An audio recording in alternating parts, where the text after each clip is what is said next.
Assalamualaikum warahmatullahi wabarakatuh. Halo semuanya.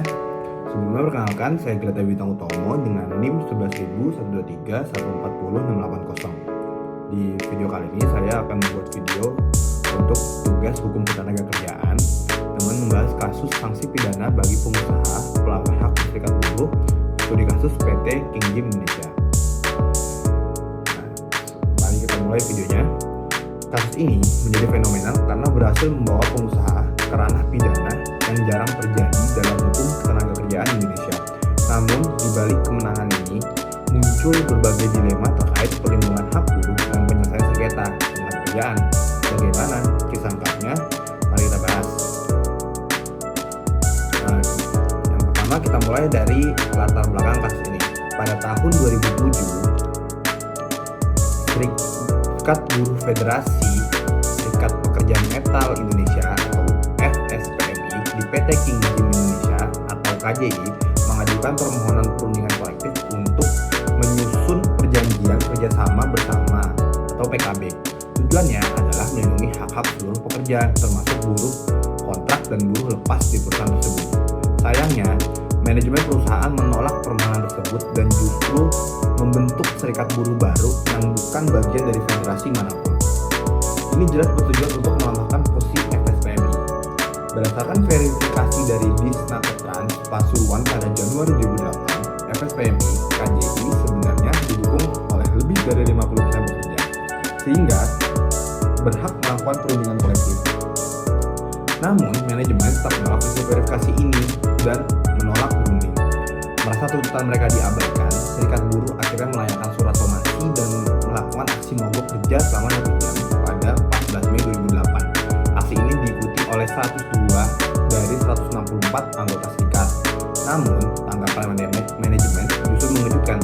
Mereka mengancam akan membatalkan bonus tahunan dan kesempatan rekreasi bagi pekerja yang ikut aksi mogok. Tak hanya itu, pada 15 Mei 2008, 4 pemimpin serikat buruh yaitu Puguh Priyono, Abdullah Fakih, Anam Supriyanto, dan Muhammad Didik langsung diberhentikan dengan alasan telah merugikan perusahaan. Selanjutnya, kita akan membahas proses hukum dan putusan pengadilan pada kasus ini. Setelah pemecatan tersebut,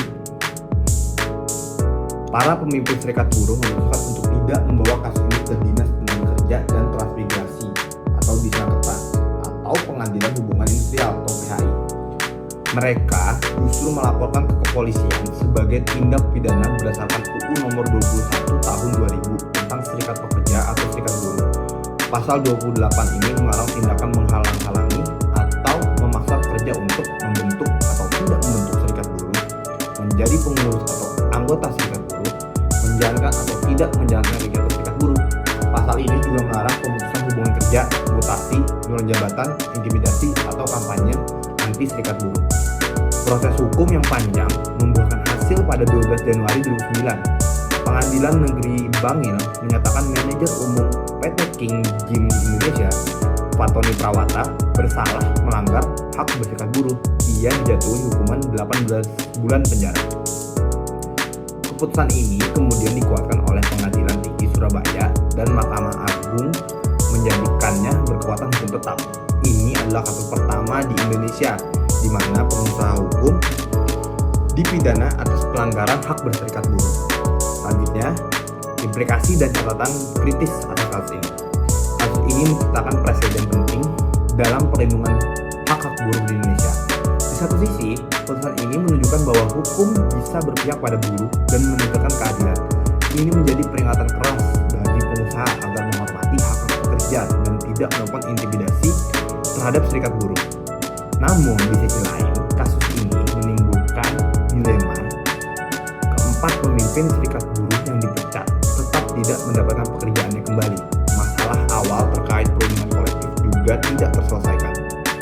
Pengadilan pidana memang bisa memberikan hukuman kepada pengusaha, tetapi memiliki kewenangan untuk memulihkan hak buruh, seperti pengangkatan kembali pekerjaan atau pemenuhan tuntutan PKB. Hal ini menyoroti kelemahan sistem penyelesaian perselisihan ketenagakerjaan yang ada, seperti Disnakertrans dan PHI, yang dianggap lambat dan kurang efektif. Akibatnya, buruh memilih jalur pidana sebagai upaya terakhir untuk mendapatkan keadilan. Lalu, apa pelajaran dan solusi ke depannya? Dari kasus ini, kita belajar bahwa perlindungan hak berserikat buruh sangat penting untuk menjaga keseimbangan kekuatan antara pekerja dan pengusaha.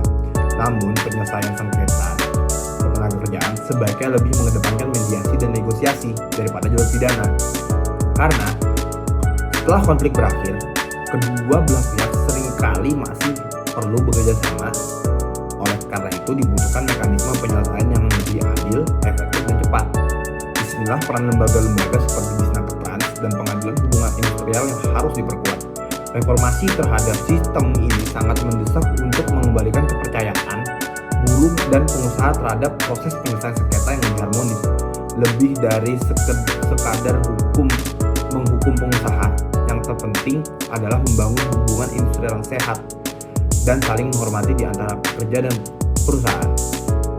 Demikian pembahasan saya tentang kasus pemecatan 4 pemimpin serikat buruh di PT King Gym Indonesia dan sanksi pidana yang dijatuhkan kepada pengusaha. Kasus ini membuktikan bahwa hukum bisa ditegakkan meskipun masih banyak tantangan-tantangan yang harus dihadapi dalam memperjuangkan hak buruh. Semoga video ini memberikan wawasan baru dan inspirasi bagi kita semua untuk terus memperjuangkan keadilan di dunia kerja. Sekian video dari saya.